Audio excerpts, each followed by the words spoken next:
I'm Timothy Vigil, and this is Just Another Word podcast, the Word of the Day podcast for storytellers. N is for nebulous.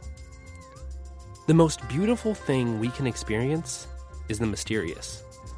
It is the source of all true art and all science. Albert Einstein. Think of a morning in late autumn. You look out your window, and the neighbor's house, the old oak tree, the street lamps, they've all vanished.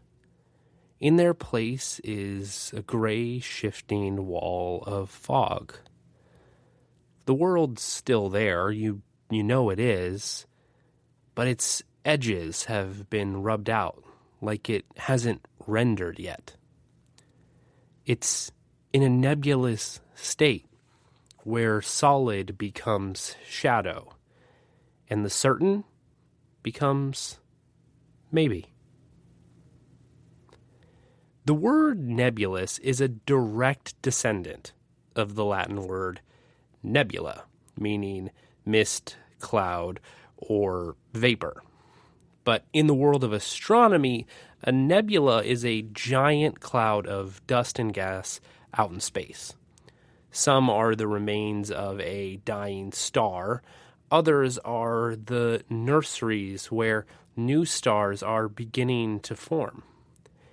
They have a dual nature, and this is at the heart of the word. It's the stage of something that is either falling apart into nothingness or just beginning to pull itself together.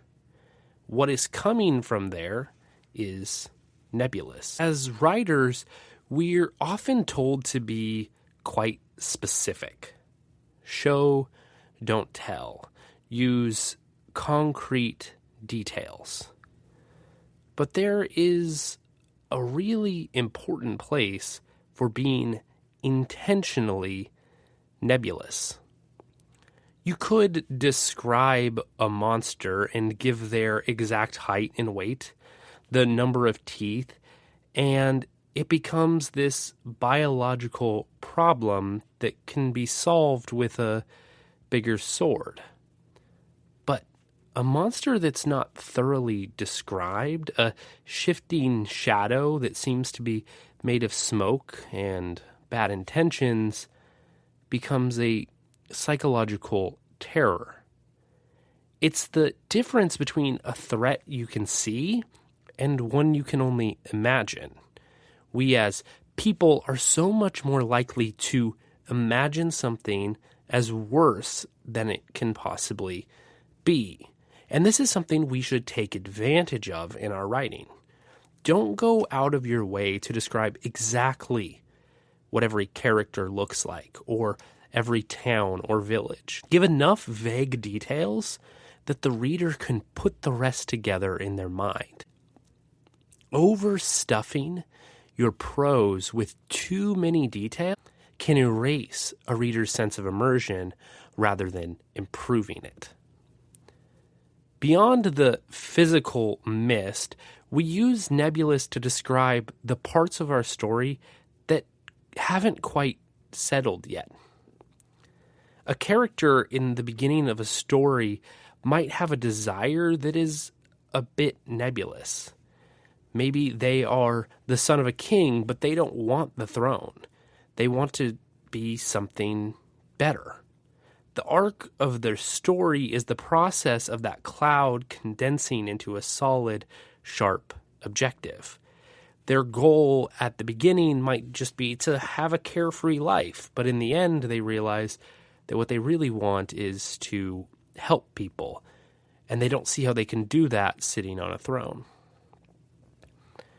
A heretic often lives in a nebulous moral space, and this is another way that we can use nebulous. These people aren't necessarily good or evil.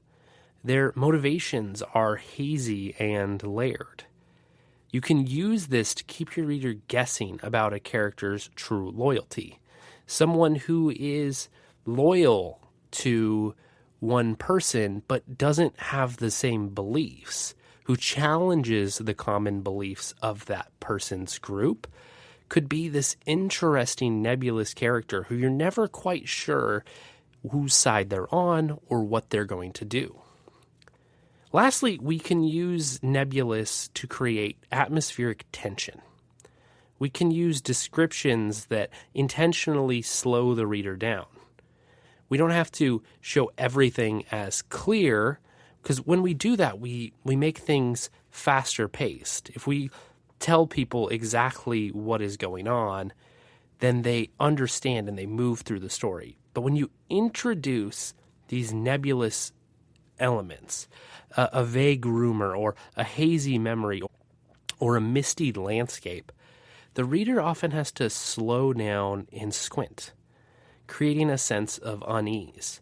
Make the reader ask questions. Explain them later. But rather than simply explaining how the magic works in your world, show the magic working in a way that the reader doesn't quite understand yet. Show them later, explain more later, but let them ask questions. Why did this happen this way, and what does that mean for the world? Nebulous details create questions in your reader, and that is absolutely what you want. The more questions your reader has, the more engaged they're going to be in the story. Now, you can go too far and never explain anything. Getting the answers to their questions is just as important as having the questions. But starting off with questions is a great way to draw a reader in. Ultimately, to be nebulous is to exist in the moment before a star is born or after a secret has begun to fade. It's the mist. It keeps us from seeing the whole truth. And for a storyteller, that mist is how we can create magic. So in your next draft or the next time you're telling your story, don't be afraid to leave some edges blurry. Let the shape shift. Keep things hidden until the right moment.